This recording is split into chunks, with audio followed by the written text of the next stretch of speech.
Is Don't Starve dying? Yes. Does it have to be dying? No, definitely not.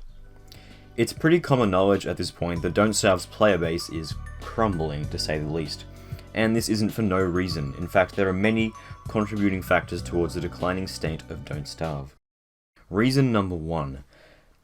Don't Starve Together's limited time events were really cool, don't get me wrong. They were really fun to play and were a great break from a typical survival experience, which I know a lot of people are really sick of, especially due to the lack of permanent game content. So what's wrong with limited time events? Well, nothing really, except for the fact that they're limited time. Once the events end, that's pretty much the end of them from what we've seen so far.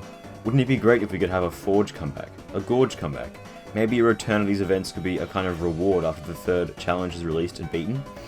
As for how the events are implemented, they could either be accessed via a checkbox that can be activated upon server creation in order to launch a Forge or Gorge server. Alternatively, the events could be played in order after beating the Ancient Fuel Weaver and activating the gateway, the same way that the survivors canonically reach the events, in some sort of mega adventure mode. Hey, it's me from the future. I am fully aware that a Forge bringback has been announced, a modded version of the Forge is available to play right now, and that Hamlet is on its way. However, most of the points that I make and will make in this video are still valid. Likely one of the factors that is holding this back from being added is the issue of the event exclusive skins. Personally, I am against limited time skins because wow man, I still really want Snowfall and Wickerbottom, but I can't buy it anymore and nor is it tradable or marketable. Same goes for all of the Forge and now Gorge skins. But hey, if the events really did make a return, I wouldn't really mind about the absence of the skins, just so long as the events themselves can be played. An alternative solution to this problem is to have certain aspects of the events make an appearance in the base game. The most obvious aspect that could be implemented in the base game is the Gorge's farming or maybe even cooking aspects. Let's face it, farming is heavily outdated and is also generally pretty inferior to berry bushes, as berries are more reliable, RNG proof, easier to obtain and maintain, and also restore more hunger with a few exceptions such as dragon fruit. First of all, the way that farming was physically handled in the Gorge, i.e. a farmable turf that requires tilling with a hoe, works much better than the clunky objects we have to build in the base game. Something else that is a much needed improvement to the farming system is some sort of way to prevent, or at least nullify the massive role that RNG plays in farming. A good way to remove this reliability on RNG is to implement ways to obtain all of the crops without farming them, i.e. they will grow naturally in the world, similar to how pumpkins appear during hallowed nights. These crops could either be simply eaten or fed to birds in order to begin farming them. As for the Gorge's cooking mechanics, I honestly don't think that adding them to the base game is really a good idea. I mean, the cooking system is complicated enough for new players as it is, but it would still be nice to see some variation from the usual meatballs plus pierogi meta. The main problem with implementing some of the mechanics from the events is that it would take more work and resources than simply adding an option to play the events from the main menu.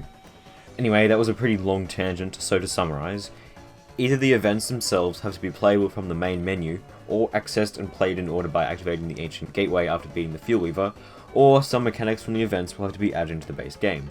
Preferably both. Reason number 2. Character rebalances. Ha ha ha, this is pretty fucking rich coming from me, but hey, I still stand my ground on this one. Don't Starve Together's characters are still really unbalanced. Some of them are near useless compared to others. Go and watch my character needs a buff videos if you haven't already seen them. Remember strange new powers? Remember how that update changed all the characters so they weren't basically Wilson clones and actually brought new playstyles into the game? Interestingly enough, some of the characters in Don't Starve Together today are essentially Wilson clones, i.e. Winona. I'm pretty sure I wasn't the only person who was immeasurably disappointed about how Winona turned out to be. So how cool would it be to have a kind of strange new powers too, in which many of DST's characters will be completely overhauled? A common counter-argument to this is that DST isn't a competitive first-person shooter, and as such the characters don't need to be perfectly balanced. And this is absolutely correct. Don't Starve Together is in fact not a competitive first-person shooter. However, that doesn't automatically mean that it doesn't require any form of balancing at all. Because any form of balancing at all is something that Don't Starve Together has a severe lack of. Like seriously, we have characters who can kill many bosses effortlessly, produce infinite amounts of food, etc, etc, and then we have characters like Willow or Winona who don't really even bring anything at all to the table. Rebalancing the characters in terms of gameplay is one thing, but rebalancing the characters in terms of enjoyment is quite another, and something that is equally, if not more, important than gameplay abilities. Take for example Weber. Most characters would consider him to be on the weak side in terms of gameplay, as he does not synergize very well with most other characters. However, I find Weber to be highly enjoyable to players, as you slowly convert the entire world into spiders willing to perform your bidding. Now take for example Winona. She brings absolutely nothing new to the table, is highly uninteresting to play as, and is pretty useless in terms of gameplay anyway. Reason number 3. This section is just all the small little things that I disagree with in Don't Starve Together. There are quite a few, just none of them are big enough to require a lot of discussion. Pets. The whole pet system is something that most people that I see play the game don't even use at all. Basically, you can sacrifice a crockpot meal and a few other ingredients to adopt a pet, which has absolutely no function other than following you around and whining for food. Interestingly enough, even if you don't feed it food, nothing actually happens to it, except that it starts whining more. Even the cheapest pet, the Vargling, costs 1 monster lasagna and 4 hound's teeth. The ingredients of the monster lasagna could be repurposed into meatballs, and the 4 hound's teeth could be used to make tooth traps or sewing kits. Or they could all be used to make an absolutely useless pet. Wow! Now, you can probably see the problem I have with the pet system.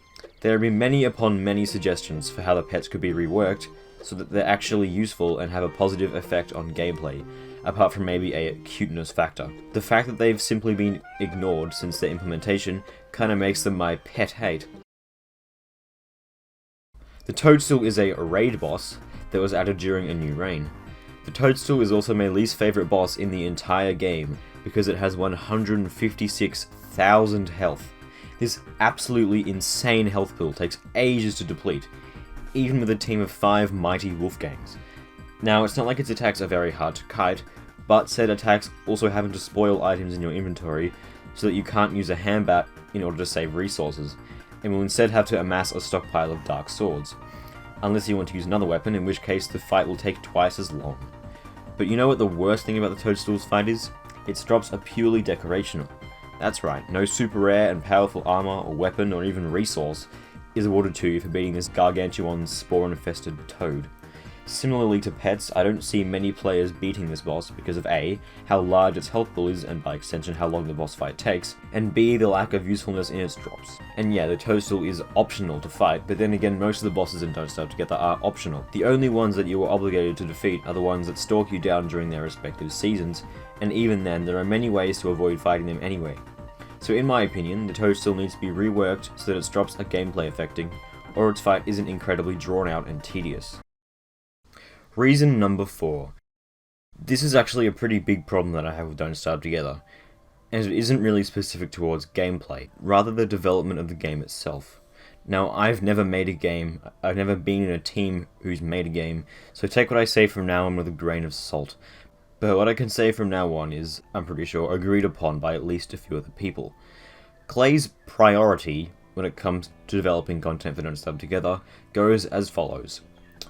Skins, including skins tied directly to events, comes first. Limited time events, which I've already discussed, including the Forge, Gorge, and future events such as these, as well as seasonal events such as Hallowed Nights and Winter's Feast, take second priority. And sadly enough, permanent game content comes last. Now, don't get me wrong, skins are cool. Events are even cooler, but guess what's cool in both? Actual updates that permanently affect the game. It's kind of hard to believe that the last non-event major update that we got for Don't Starve Together was over a year ago, and all it added was Winona, a character who definitely still needs revising, even after the extensive amount of time she's existed in the game. That's pretty much all I have to say about this. It's just kind of accepted to be the sad truth at the moment. While there are updates promised for the future, most of them are either A, limited time events, such as the Forge Bringback, or B, not actually for Don't Starve Together, such as Hamlet. There is one more thing worth discussing that is a problem with Don't Starve Together, but this thing is so big, so gameplay changing, that there is an entire stat meter dedicated towards it, and it is the single most controversial thing in the entire game, which is, quite frankly, all too much for just this video.